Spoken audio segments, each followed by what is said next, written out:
Conte merveilleux de Jacob Ludwig Karl Grimm. L'oie d'or. Il était une fois un homme qui avait 3 fils. Le plus jeune avait été surnommé le bêta et était la risée de tout le monde. Ses frères le prenaient de haut et se moquaient de lui à chaque occasion. Un jour, le fils aîné s'apprêta à aller dans la forêt pour abattre des arbres. Avant qu'il ne parte, sa mère lui prépara une délicieuse galette aux œufs et ajouta une bouteille de vin pour qu'il ne souffre ni de faim ni de soif. Lorsqu'il arriva dans la forêt, il y rencontra un vieux gnome gris. Celui-ci le salua, lui souhaita une bonne journée et dit « Donne-moi un morceau de gâteau et donne-moi à boire de ton vin. » Mais le fils, qui était malin, lui répondit « Si je te donne de mon gâteau et te laisse boire de mon vin, il ne me restera plus rien. Passe ton chemin. » Il laissa le bonhomme là où il était et il s'en alla. Il choisit un arbre et commença à couper ses branches, mais très vite, il s'entailla le bras avec la hache. Il se dépêcha de rentrer à la maison pour se faire soigner. Ce qui était arrivé n'était pas le fait du hasard, c'était l'œuvre du petit homme. Un autre jour, le deuxième fils partit dans la forêt. Lui aussi avait reçu de sa mère une galette et une bouteille de vin. Lui aussi rencontra le petit homme gris qui lui demanda un morceau de gâteau et une gorgée de vin.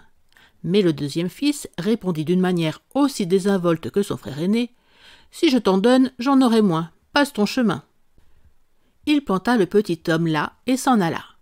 La punition ne se fit pas attendre. Il brandit sa hache 3 ou 4 fois et son tranchant le blessa à la jambe.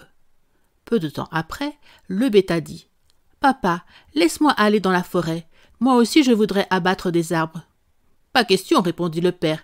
Maladroit comme tu es, tu n'iras nulle part. » Mais le bêta insista et son père finit par céder. « Vas-y, mais s'il t'arrive quelque chose, tu recevras une belle correction. » Sa mère lui donna une galette faite d'une pâte préparée à l'eau et cuite dans les cendres et une bouteille de bière aigre. Le bêta arriva dans la forêt et y rencontra le gnome vieux et gris qui le salua et dit « Donne-moi un morceau de ton gâteau et laisse-moi boire de ton vin. J'ai faim et soif. »« Je n'ai qu'une galette sèche de la bière aigre, répondit le bêta.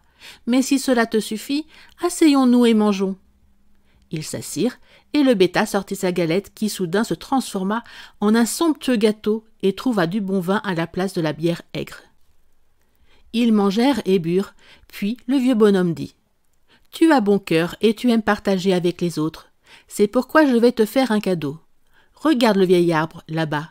Si tu l'abats, tu trouveras quelque chose dans ses racines. » Le gnome le salua et disparut. Le bêta s'approcha de l'arbre et l'abattit. L'arbre tomba, et le bêta aperçut entre ses racines une noix aux plumes d'or. Il la sortit, la prit et alla dans une auberge pour y passer la nuit. L'aubergiste avait 3 filles. Celles-ci, en apercevant l'oie, furent intriguées par cet oiseau étrange. Elles auraient bien voulu avoir une des plumes d'or. « Je trouverais bien une occasion de lui en arracher une, pensa la fille aînée. Et lorsque le bêta sortit, elle attrapa l'oie par une aile. Mais sa main resta collée à l'aile et il lui fut impossible de la détacher. La deuxième fille arriva, car elle aussi voulait avoir une plume d'or. Mais dès qu'elle eut touché sa sœur, elle resta collée à elle. La troisième fille arriva avec la même idée en tête. « Ne viens pas ici, que Dieu t'en garde, arrête-toi, » crièrent ses sœurs. Mais la benjamine ne comprenait pas pourquoi elle ne devrait pas approcher, et elle se dit « Si elles ont pu s'en approcher, pourquoi je ne pourrais pas en faire autant ?» Elle s'avança, et dès qu'elle eut touché sa sœur, elle resta collée à elle. Toutes les 3 furent donc obligées de passer la nuit en compagnie de l'oie.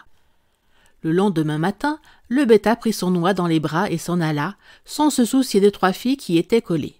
Elles furent bien obligées de courir derrière lui, de gauche à droite et de droite à gauche, partout où il lui plaisait d'aller. Ils rencontrèrent un curé dans les champs qui, voyant ce défilé étrange, se mit à crier « Vous n'avez pas honte, impudente, de courir ainsi derrière un garçon dans les champs? Croyez-vous que c'est convenable ?» Et il attrapa la benjamine par la main, voulant la séparer des autres. Mais dès qu'il la toucha, il se colla à son tour et fut obligé de galoper derrière les autres. Peu de temps après, ils rencontrèrent le sacristain.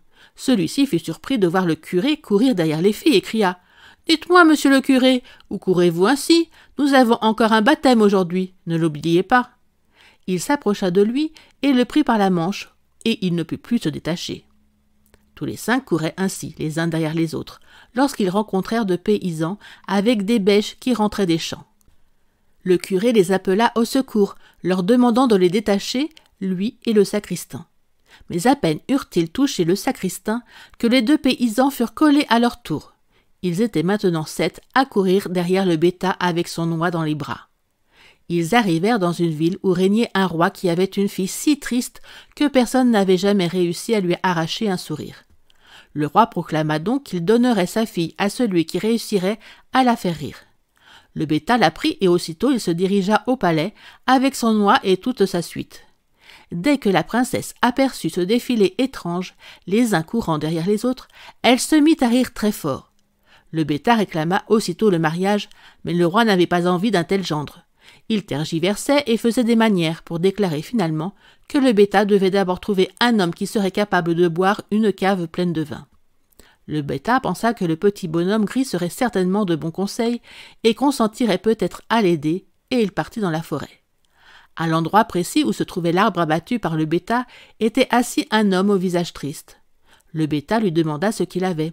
« J'ai grand soif, répondit l'homme, et je n'arrive pas à l'étancher. Je ne supporte pas l'eau. J'ai bu, il est vrai, un fût entier de vin, mais c'est comme si on faisait tomber une goutte sur une pierre chauffée à blanc. »« Je peux t'aider, dit le bêta. Viens avec moi, tu verras. Tu auras de quoi boire. » Il le conduisit dans la cave du roi.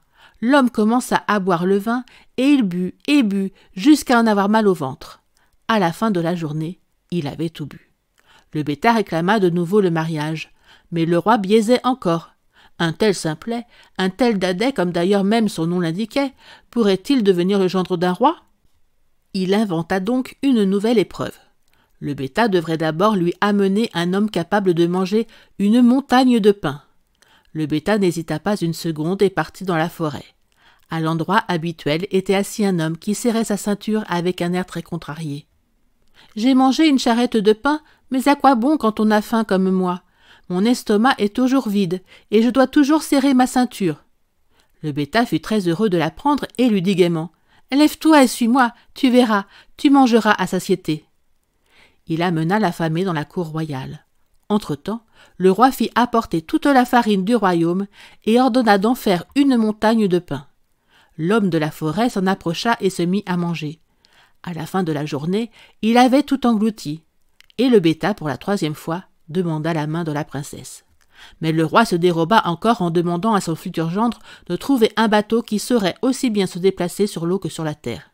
« Dès que tu me l'amèneras, le mariage aura lieu. » Le bêta repartit dans la forêt, et là était assis le vieux gnome gris qui dit « J'ai bu pour toi, j'ai mangé pour toi, et maintenant je vais te procurer ce bateau. Tout cela parce que tu as été charitable avec moi. » Et en effet, il lui donna ce bateau qui naviguait aussi bien sur l'eau que sur la terre, et le roi ne put plus lui refuser la main de sa fille. Merci d'avoir écouté cette vidéo. Si cette vidéo vous a plu, vous pouvez vous abonner gratuitement à la chaîne Coin Livre Audio. N'oubliez pas de liker avec le pouce vers le haut. Vous pouvez aussi nous laisser un commentaire. À bientôt.